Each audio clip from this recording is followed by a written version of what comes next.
And welcome back to part 13 of What If Minato Survived. Last time on Naruto What If, this Minato, Jiraiya, and Sarutobi confronted Orochimaru, who gave them one hell of a difficult fight, seeing as he had a Sharingan.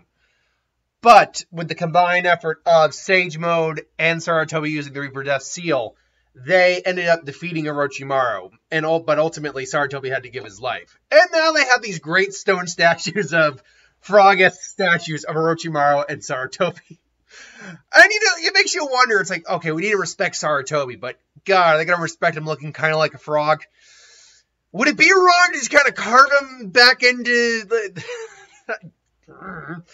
Honestly, I think they'd let it be. I think he'd get his statue, his literal body would be put as a memoriam, like in his funeral procession, in his tomb, grave.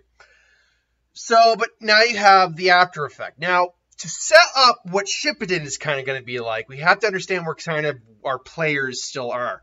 Everyone is still a part of, like, the Konoha side of things is still there, Naruto, Jiraiya, all that.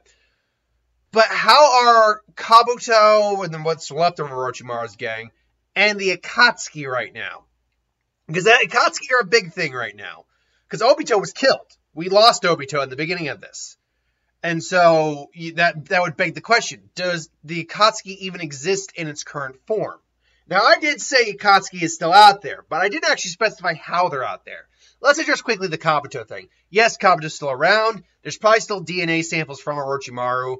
I imagine Kabuto is going to essentially do what he did in the original and kind of morph himself into a more powerful form of himself.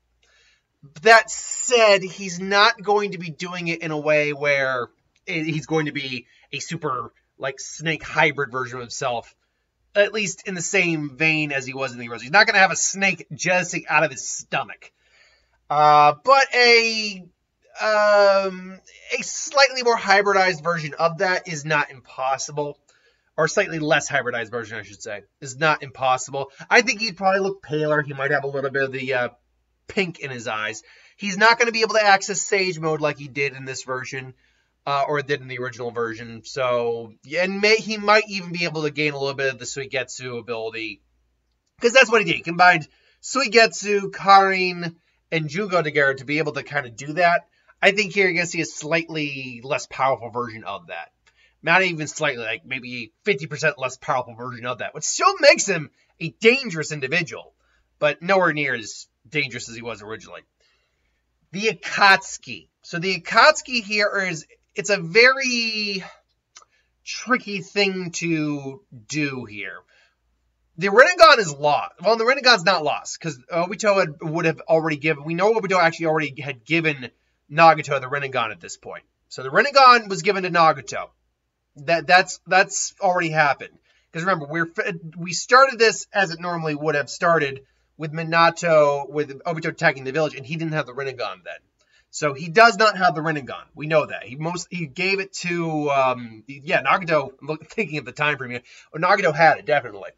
So honestly, the general lineup is still the same, except for the loss of Obito. And that is a big loss. Instead, what I think you actually have happening here is Zetsu actually is separate.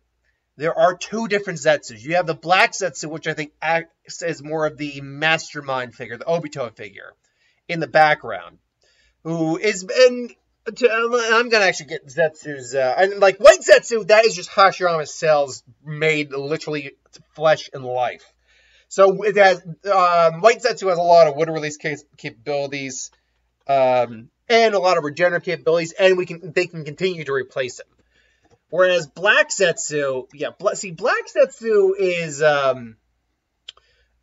little bit more tricky to figure out. Black Zetsu doesn't really have a physical form. Okay, why is this not... okay, let's go Black Zetsu. There we go. Black Zetsu is... okay, Black Zetsu, please. Black Zetsu doesn't actually have a true... I mean, he exists in the physical world, but he's more like a sentient mass of darkness. He doesn't really have a physical form to him. His abilities ultimately, well, just freaking, the site's being really weird right now. But anyway, his abilities rely basically in deception and manipulation of others. Although he does have at least some abilities, and basically in normal body, he could survive being bisected and not age for over 1,000 years, being a product of Kaguya's will. He himself is just a manifestation of that will. Over time, he has the ability to stay hidden while manipulating. He can hide and move in shadows. By attaching himself to others, he can control target's body and use their abilities, including Kekkei Genkais and so forth. He is able to meld with someone, also having the effect of sustaining their life force. However, should the target regain control of their body, they can prevent Black Zetsu from detaching themselves, thus being a trait against it. So if someone has the will to, resist him, there you go. It's also Black Zetsu is also an extremely powerful sensor. While possessing the White Zetsu's body, he can use wood release as well. And obviously, while possessing someone with a Rinnegan, he can use while possessing someone with a Kekkei Genkai, he can use all their abilities. But anyway, so yeah, Black Zetsu I think is going to act more like the Obito figure here, someone who's extremely difficult to hurt and has a couple abilities of their own, but is more the shadowy operator. So that's where we stand right now. Going back now, though, to before Shippuden, we cut back to the return of Jiraiya and Minato. And, there they return, Lord Hokage, Lord Jiraiya, is everything all right? Where's Sarutobi? Where's Lord Sarutobi? I mean, I don't know if they call him Sarutobi, but he is a former Hokage. Where is the third?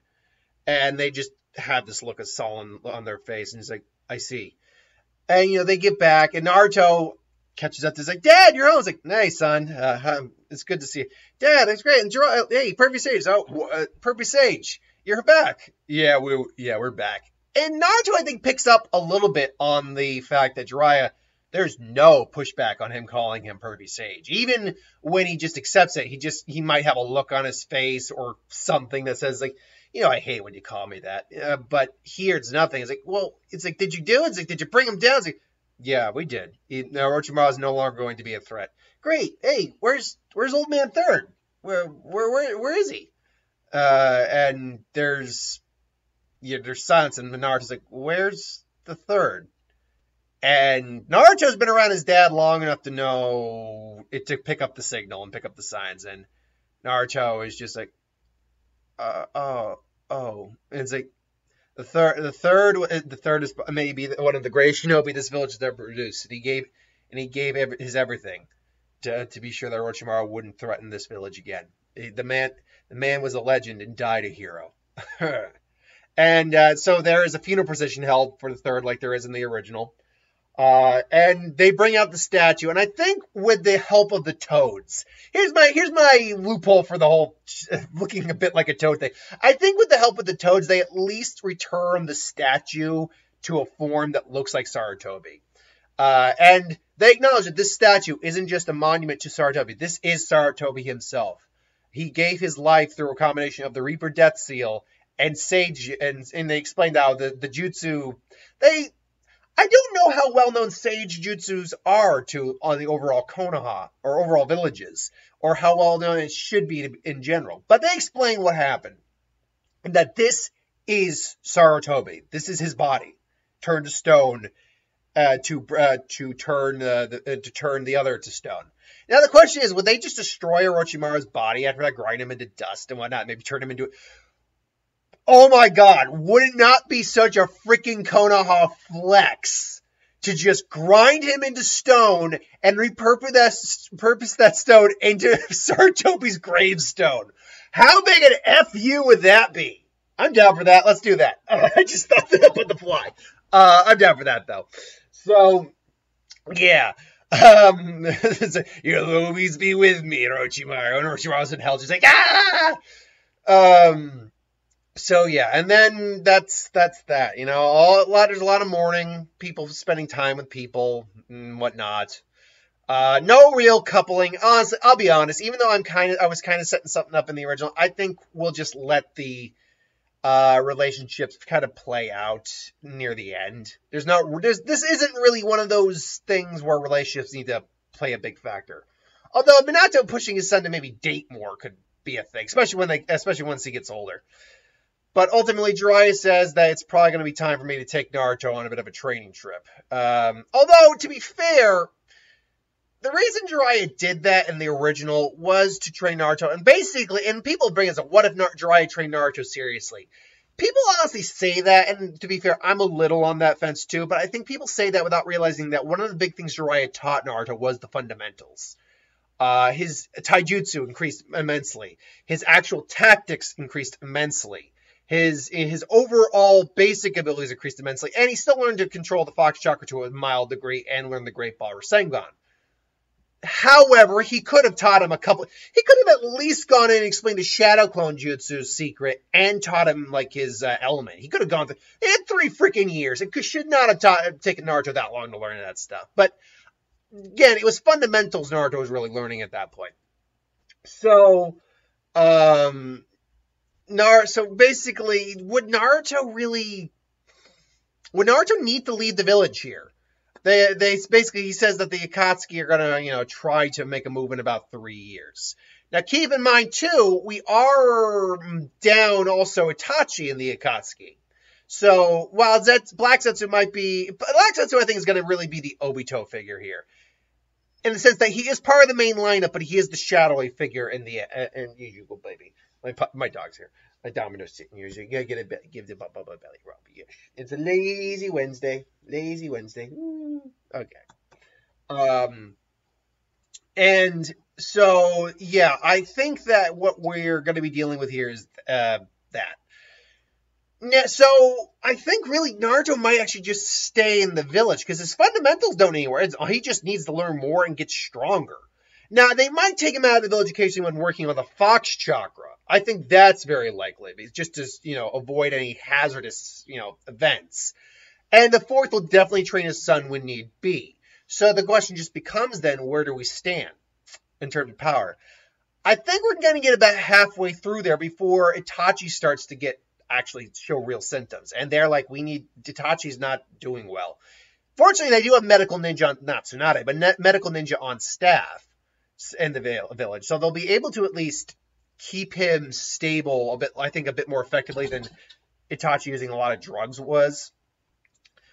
But ultimately they are, and you'll notice I skipped the whole Tsunade and the Itachi Kasame thing because the village was nowhere near weakened enough to allow them to come into the village.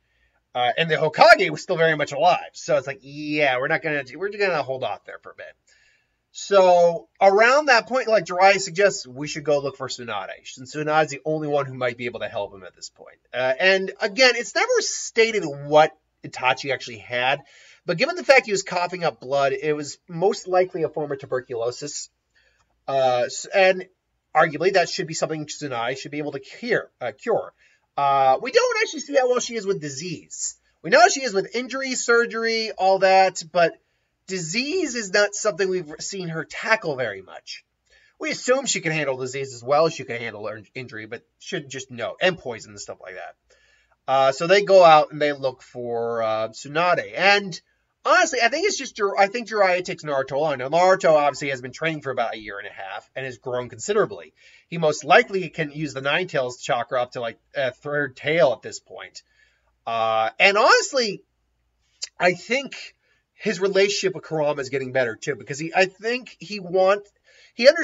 the longer he tries to train with the Fox's chakra and realizes he needs more and tries to he listens to Kurama, he understands that he actually starts to understand Kurama's viewpoint on things. Like, look, at one point Kurama probably says, I never wanted to attack your village, village. If I was forced, is it you're forced to? It's like, what? Never mind. No, seriously. What? He wants to actually listen to Kurama. And after a while, Kurama at least gives him the story. He's like, they're happy now. It's like, wow.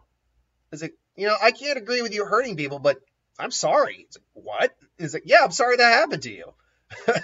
And Kurama's just like, don't you freaking pity me, you little int? I will crush you if I get the chance.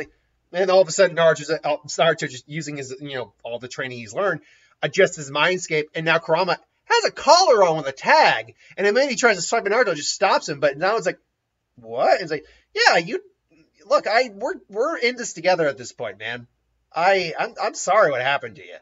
And Kurama's just like, oh, flabbergasted about it. It's like, what the hell? It's like, I hope that one day, one day I hope to help the haters in your heart too. But for now, this is the best I can offer you.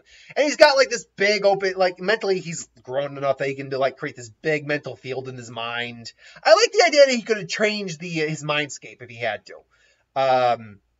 Mountains, some trees, and Kurama's just like, what? It's like, what are you? Are you an idiot? It's like, I've been called that sometimes, particularly by Dad. And Hinata sometimes says that too, but it's kind of playful. It's kind of cute. It's like, what? It's like, yeah, and Sasuke does it too, but that's just friendly stuff. And Sakura did, yeah, it's like, okay, maybe I am a bit of an idiot sometimes, but that's not the point. Look, we're going to be in this together. We might as well try to work together. And Kurama's like, I'm not talking to you right now. So it's like, all right, cool. So, yeah, but Naruto's also probably picked up more Winjutsu. He probably, we don't actually know if Naruto had a second primary or secondary element, let alone any of the, just because he gained access to all the chakra nature with the six path stuff. But my best guess is if he had a second element, it was either going to be water or lightning. We know his dad had lightning, and I believe Kushina had lightning and water, if I'm not mistaken. 1 second here. I always got to look it up, but let's see. What the hell? One Piece. I don't care about One Piece. Yeah, 1 second. Minato's chakra, once again, I believe it was wind, fire, and lightning? I know wind and lightning are in there. Let's see here now. Wind, wind. I know wind and lightning are two of them. What were the other ones? Okay, he had wind, fire, and lightning. Okay, which would mean that, and then if we go into Kushina, because we know Naruto had wind. He most likely inherited that from his dad. So, I get it, without knowing what Kushina's elements were. Okay, no, she had wind and water. Okay, so that explains why Naruto's primary element was wind, because both his parents had wind. But Kushina's was wind and water. So there isn't so honestly, I can go either lightning, fire, or water here. I'm going to go conservatively just say water right now. Naruto's probably picked up some water jutsu as well. So they go, and they have to go and convince Tsunade to, come back, and not to be Hokage, but at least help out. And they go, and they find her in the dumps. It's like, you want me to what? It's like, we just want you to come back and help a shinobi. You've been gone too long, Tsunade. The village could use you and everything you know. Don't you miss your home at all? And she's just like, why should I bother? Huh? It's just a fool's errand, helping others. Now, I remember, it's not the Hokage thing she's upset about. It's more the, it is, but it's more that she's just broken and doesn't want to be involved at all. And I think there's a point where Naruto finally says, like, it's like, look, all you gotta do is come and help my friend's brother. After that, you can leave and just mope and sorrow in your own self-pity all you want. But, but at least do a solid for, or at least be an adult and do what you're good at. Besides moping. And to which this is where Tsunade gets in his like, who the hell do you think you are? My name's Naruto Namikaze. Who do you think you are? It's like, and to which she hears it, you're Minato's boy? I should have. And she really just looking like, how the hell did I not pick that up? You'd look like your old man. And it's like, you really think you can just talk to me like that? I'm the granddaughter of the first Hokage. As well, you certainly don't act like it. And finally it's like, you want to take this outside? Fine. If you win, I'll come back to the village and help out. I'll even stay for a full year, see if I like it or not. But if I win, you guys leave me alone. Got it? And it's like, fine. And it's like, and this tries like, you sure about this, Naruto? You've gotten pretty strong, but let's take this outside. He's like, and she's just standing. She's like, and Naruto's like, where are you going?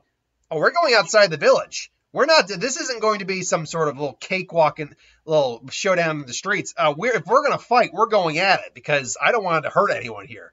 And Tsunade's like, yeah, fine. I don't want. Uh, and so now I think still drawing. It's like one finger's all I'm gonna need. It's like Naruto's like, you're kidding, right?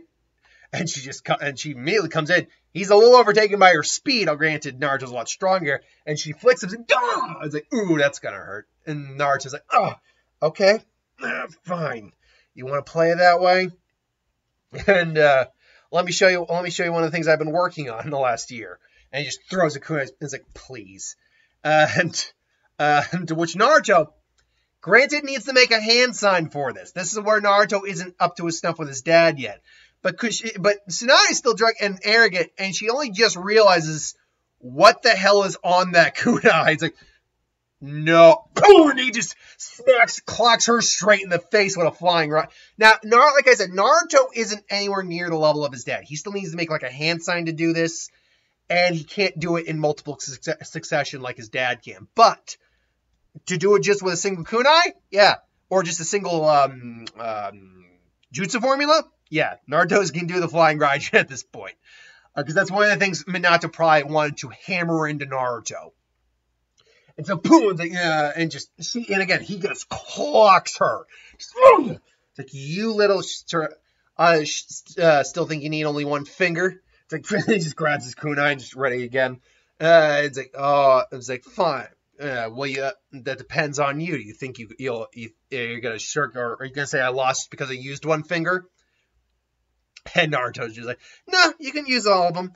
And it's like you're gonna regret that, Brett. And she just pooh, and he's like, whoa! He tosses the kunai up in the air. You're mine. It just disappears. It's like, whoa. All of a sudden, she sees the tornado, like a wind gust. He's like, tornado fist explosion, and just he blasts the ground. She just, it's like I'm going, and she just hurls a rock back at him. They clash again. Naruto's not gonna get me this time, brat. And just grabs the kunai and just snaps it.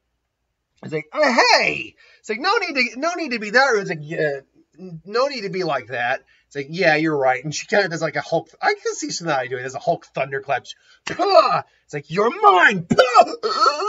He just gets a gut check, and only for him to disappear as a clone. And then Naruto just suddenly appears again, just it's like wind style Rasengan again. He's picked up he knows the elemental techniques. That's another thing he's been learning, and his dad knows how to do it at this point. So that's one of the things his dad's imparted into him. Clearly has Rasengan down, but unfortunately, combining wind and the Rasengan requires at least one hand. She clashes with that technique. It rips her hand up bad. But again, because she's Tsunade, she's healing from it pretty quick. Naruto though is still like his body is like he's hurting now. And I was like, and he just amps himself up with some foxtrot. It's like, what, those eyes? Like, wait, it can't be the nine. You're the one you're the Jinchuriki of the Nine Tails. It's like, of course Minato would do it on his own son. So they're ready again. And finally Jiraiya just steps in like, that's enough. And so, it's like, come on, Pervy Sage. We're just getting started. Why are you stepping in, Jiraiya? It's like, all right, did you take a look at your hands? Like, and she just starts to kind of freak out. If this was going on, you would have lost because you haven't gotten over that little fear, have you yet, Tsunade? And she just looks, her hands shaking. She's looking away from him. She's like, it's you. It's like, wait, you're afraid of blood? And Shizune explains after she dips out of there. Tsunade loses the fight too. Like, because of both of this, she just says like, fine, I'll go to the damn village. But give me a few days to get ready. And Shizune explains this, or explains her what happened. And as they're getting ready, they finally meet up a few days later, and they're walking. Tsunade's not in a good mood, and Naruto's like, yeah, and Naruto wants to talk to her about it, try to help her, but at the same time, he knows probably not the best thing to talk about at this time.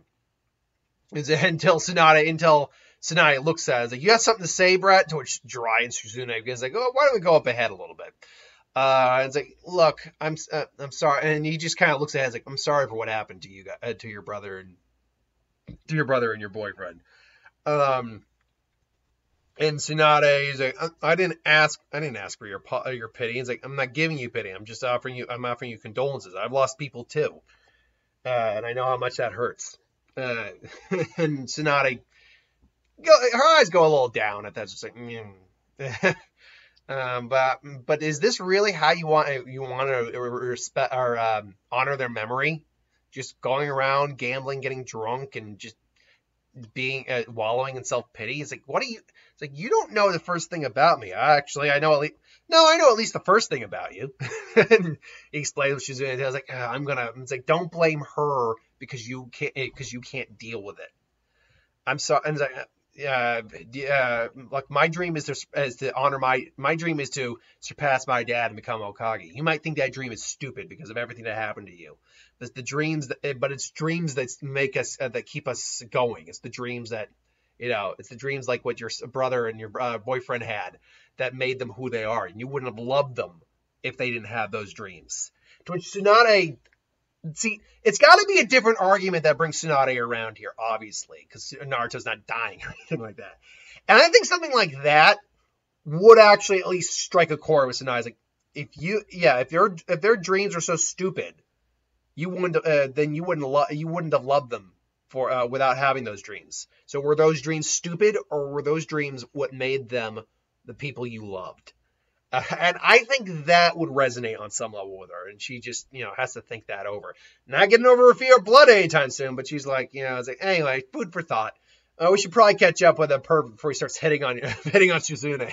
And Tsunade actually chuckles like, yeah, he might do that. And all of a sudden they hear, oh, what was that? I was like, it wasn't me trying to be Lee. She's like, weren't you? Okay, but you're very attractive. Come on, Shizune, you're a young, fine woman. It's like, how could I resist? Oh, okay. And they both actually share a laugh about that. And they get to the village. And that's where we're going to end this. We're in the middle of the 3-year training arc right now.